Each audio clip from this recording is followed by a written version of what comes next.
Hmm. Well, I finally finished my online classes, and while I'm waiting for everything to get graded, I might as well see what's streaming. I mean, so many things have come today, like how there's Pokemon Journeys is first volume. There's the first two seasons of One Piece. I also heard good things about King of Staten Island. But there's also something else I want to get out of the way first.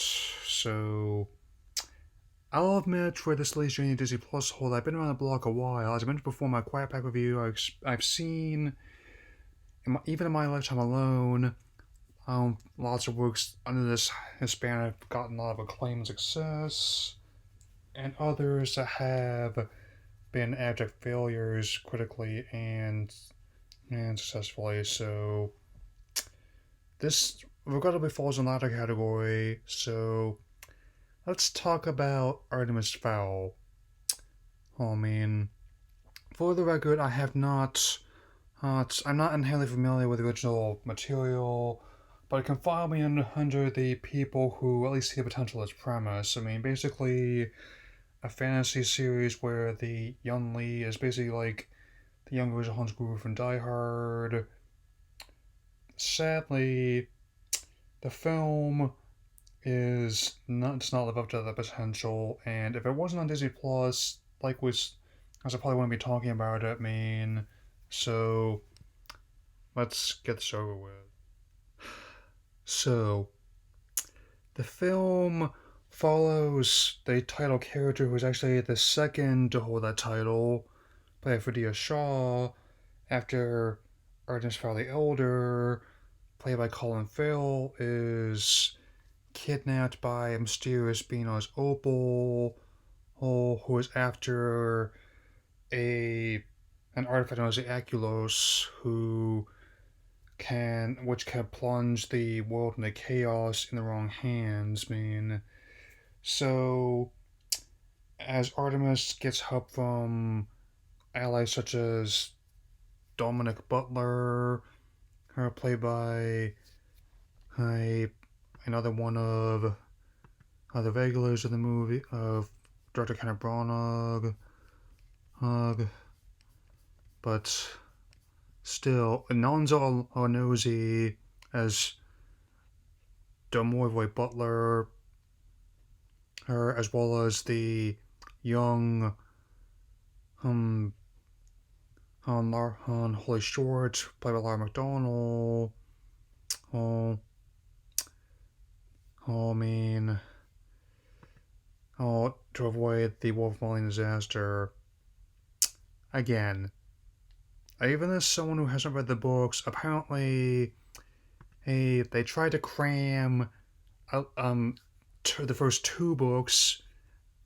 They required hundreds of pages worth of content in a single 95-minute film, but the credits only roll at the 88-minute mark. So one pause we'll get out of the way is that the movie is at least short. So if you do decide to watch this, I'm letting you know it's not a requirement, given how so many other things on both Disney Plus and other platforms you can watch instead.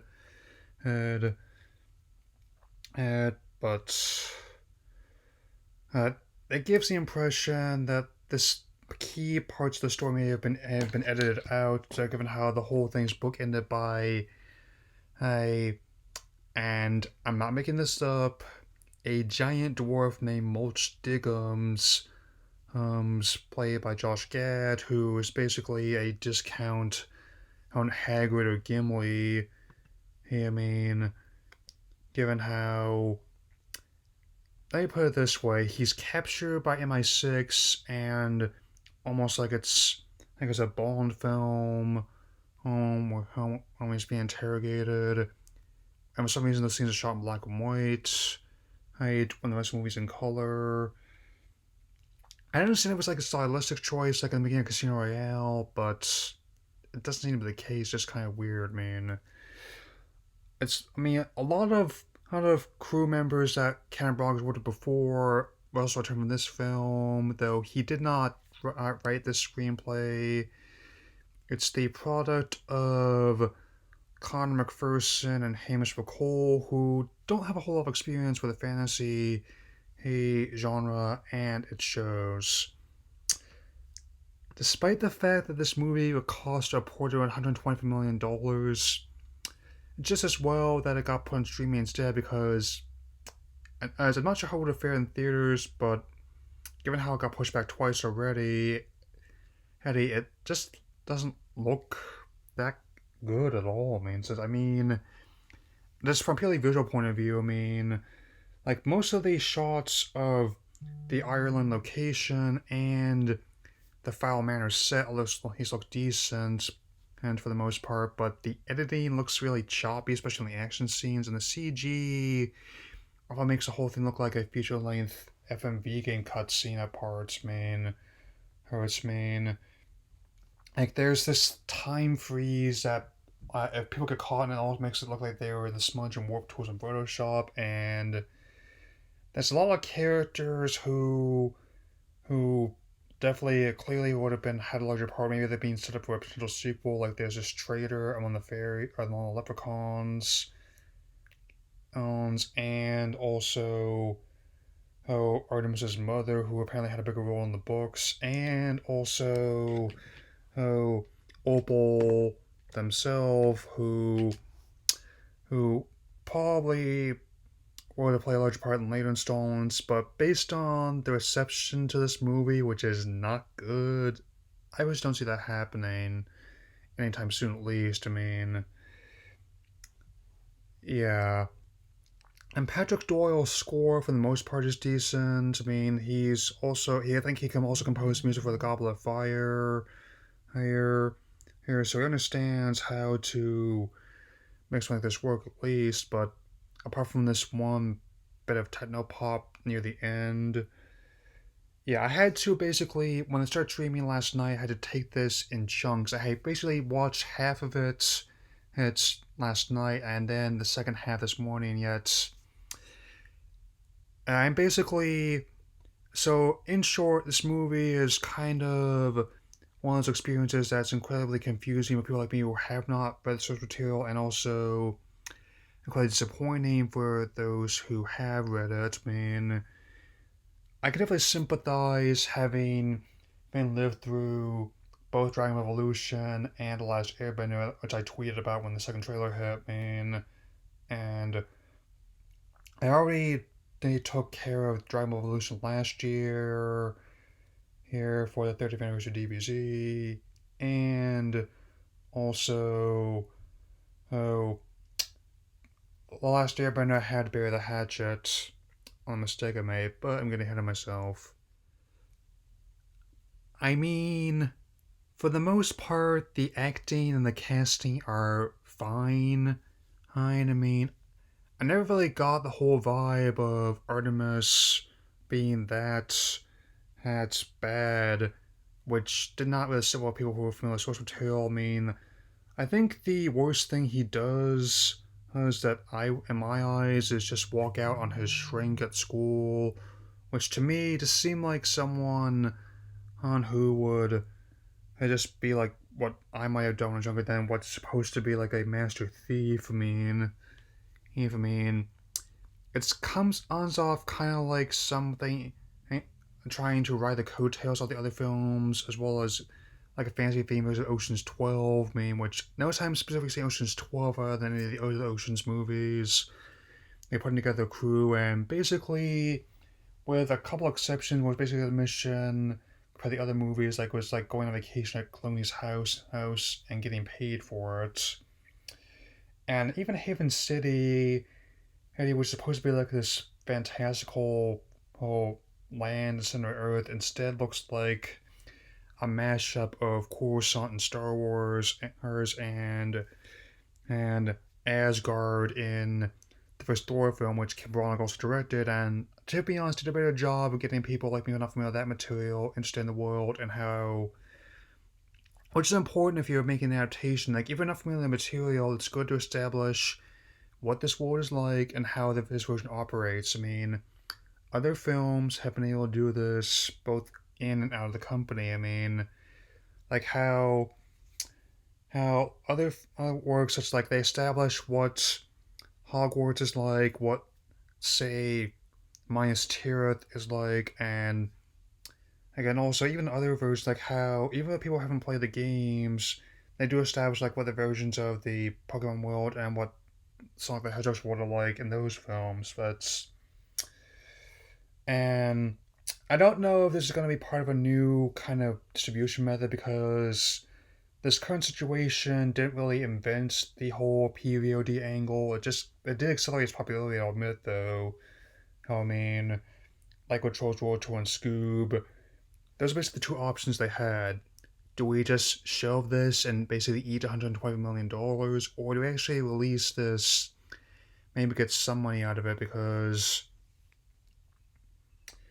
I mean, it's kind of saying something when I found old episodes of Schoolhouse Rock on the platform, which were like a second generation fandom. Like how even those things were made in the 70s, I remember watching them on one Saturday morning in the 90s. Yes, mean, but somehow how learning about grammar and math being what's happening was way more interesting to me than all these cons because like this movie is basically at least a solid almost 75% exposition out of the runtime. It gets kind of exhausting to follow. I mean, makes me wonder what someone else would have done the material if it was a different format. I I was not inherently against the idea, but if it was, I'll definitely mention this wasn't on streaming. I probably wouldn't have checked it out. Because like the other content, like with their MCU material, their animated stuff, their live action versions of said animated stuff, of and as well as a proposed second Star Wars trilogy they're working on they could release that anytime, as well as the Avatar sequels. They probably make some money off it, but it was already a kind of dodgy when they pushed it back at least twice. At least rather than getting the other pitches they had out. Yeah, I submit the whole putting it on VOD was the final nail in the proverbial coffin, so to speak. And but as I said, most of the cast is fine. I'm with a couple exceptions, unfortunately. Like Judi Dench is by far another actress I really like. Given how she's an honorary royalty, he she's playing the Commander which, and again, and and even apparently they gender swapped her from the book, but still, he'll this Irish brogue, which at some points is kind of like a synthesizer, it just does not really work for me. Like I'm all Judy, Bubby, your regular voice is fine. That's why I like you so much, And how is it that after Cats, this is another CG heavy disaster that I've looked at her in, and I'm sorry, alright, but Mulch Diggums just to me does not really work as a character. Like, there's another CG troll that isn't really that well explained in a major set piece. Which honestly looks almost like it got lost in the way from the Warcraft movie. Only with less than a purpose there. But there's this one bit where there's at least 3 instances where he unhinges his jaw to swallow something, as well as to disgorge it. Which almost looks like something that came from a quarter of a century ago, of how the CG is that bad, and almost like something out of like a honeycomb commercial with how disfigured it looks. And also there's basically where he's sagging, then he just dives in the dirt, starts eating it, and then farting it out. Again, I didn't come up with it; the movie did, basically. And he's also this one part where he's listening to who Foreigner for some reason, which I wonder what love is, so I actually really like, and also compares Root to David Bowie, and which just reminds me of JF and Labyrinth, a much more interesting movie, to be honest, where, again, that was one that established how it was World War II, established as who the Goblin King and the other denizens were, her, what's Jennifer Collins' character needed to do, and how it happened. And personally, I find the whole Unearthed puppet a Hoggle and how they restored that much more interesting in potential sequel plans, but still, yikes. Uh, yeah, so I really don't know about any potential sequels, especially given how the reception to this, which is not good to put it mildly. Almost reminded me of that Darkest Rising movie, which is also one of the few ones I ever walked out on. Even the author herself did not care for those. Those mean 11% tomato meter, 32 Metascore, and 3.8 out of 10 IMDb by the time I record this, and dropping. So, yeah. So, to help wrap this up before I go watch something I've enjoyed more, or I always try to come up with something to improve it, even if it's something I don't like. So again, my high solution would be simple. Instead of another movie sequel, again, like I said related to Battle Angel, maybe you could soft reboot this series for streaming or for TV instead. That's what they did with historic materials and work out there, and also more instruments. I'm still not into, but it seemed to work fine when they rebooted that for Freeform, which Disney also has a stake in, and and so there's just it's always that there's not enough story for to fill a feature-length movie. There just might be too much for one of them, especially if you try to cram two books into one.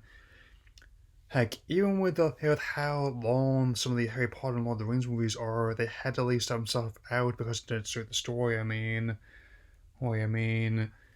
Because I think this may be more of a dark universe situation than an MCU one. Personally, hey, it just feels like a huge missed opportunity, whether you're a fan of the series or not. So I'm gonna need some time to let this sit, because I might be doing a full review of this to explain the things further, and I might not. But yeah, I'm probably gonna also gotta go watch some more stuff related to ducks, given how it's also on a more positive note. I'm actually for Donald Duck this year as well. Also, and that's all I got to say here about this one. I guess since I started my Netflix back up again, I'm gonna go binge Pokemon Journeys and One Piece. Probably have some more things to say about those, thankfully, instead. And then I've also, if you heard good things about the King of Staten Island, like I have, let me know what you thought of it. Disappointed by this movie, feel free to let me know. You have my sympathy if you're a fan. Well, later.